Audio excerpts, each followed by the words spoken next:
Hello students, here is the question. 10 ml of Na2CO3 is titrated against zero point 0.2 molar HCl solution.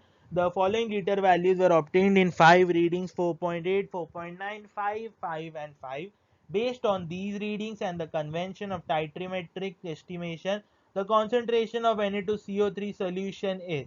So here we can see we are given 5 values for titration, and we know, as we have done titration, that the volume that has the most number of occurrences in the total number of observations we do is considered. So if we look, 5 ml is the most value that is seen, so 5 ml will be considered in this case. And we know Na2CO3 is reacting with HCl, so we will make a stoichiometric assumption that 10 ml and 0.2 molar are used, and we want to know that the volume that is used is 5 ml from the observation of the question.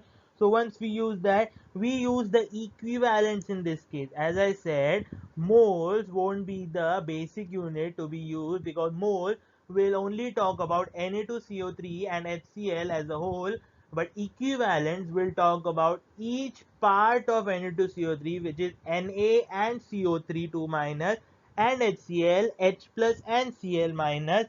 How many points or concentration of Na2CO3 is actually required in this case.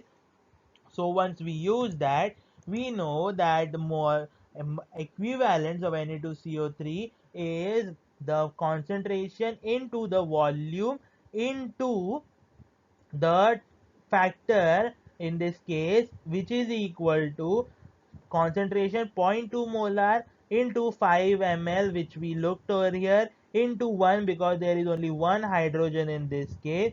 And once we get this equation, we can solve it to get the value of M to be 50 millimolars. Thank you.